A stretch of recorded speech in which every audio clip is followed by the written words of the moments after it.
നാട്ടിലെത്താൻ കാത്തിരിക്കായിരുന്നു. നീ ഏതാ അവരാധി? ഞാനൊരു പ്രൈവറ്റ് ഡിറ്റക്റ്റീവ്. അത് ശരി, ഞാൻ ഇതിൽ ഒരു പ്രൈവറ്റ് ഡിറ്റക്റ്റീവിനെ നേരിട്ട് കണ്ടില്ലട്ടാ. പ്രൈവറ്റ് ഡിറ്റക്റ്റീവിനെ കടന്നു ഇതൊന്ന് അഴിച്ചു വിടറോ.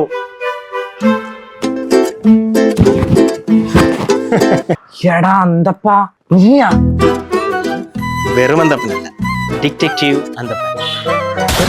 നിങ്ങളുടെ ഫാൻസി ഡ്രസ്സാ. ഞാനൊന്ന് ഗൾഫ് പോയിരുന്നപ്പോ ഇത്ര ഇഷ്ടമായ ഒലക്ക ഫുള്ള് ദാരിദ്ര്യാടോ. അല്ലടാ, ഇതിപ്പോ എന്തിനാ നിന്നെ? എനിക്ക് നിന്റെ അടുത്ത് നിന്ന് കുറച്ച് രഹസ്യങ്ങളൊക്കെ അറിയാം. നീ കെട്ടെന്ന് പ്രാന്താ. പറ, നിനക്കെന്താ ദുബായിൽ പരിപാടി? ഞാൻ ഡിജിറ്റൽ മാർക്കറ്റിംഗ് ചെയ്യാണ്. പണ്ട് എന്റെ കൂടെ പാർട്ണർഷിപ്പിൽ തേങ്ങാമോഷണം നടത്തിയിരുന്നു നീ എങ്ങനെയാടാ എത്ര സെറ്റപ്പ് ആയത്? എടാ, നമ്മുടെ തേങ്ങാവശ്യത്തിന്റെ ഇടയിൽ കൂടെ ഫിൽമോണ്ടിൽ ഞാൻ 4 മാസത്തെ ഡിജിറ്റൽ മാർക്കറ്റിംഗ് കോഴ്സിന് നടന്ന്. കോഴ്സ് കഴിഞ്ഞപ്പോ എനിക്ക് UAE എക്സ്പീരിയൻസ് സർട്ടിഫിക്കറ്റും കിട്ടി, ഇന്റേൺഷിപ്പും കിട്ടി. ഈ തോക്ക് പൊട്ടിയാൽ എന്താണ് സംഭവിക്കാന്നറിയോ? ഐ ആം ബി സോറി അറിയാ. എനിക്ക് രക്ഷപ്പെടാൻ വഴി പറഞ്ഞോളാം. സ്കിൽ മോഡൽ ഒരു കോഴ്സിന് നടന്നാൽ മതി.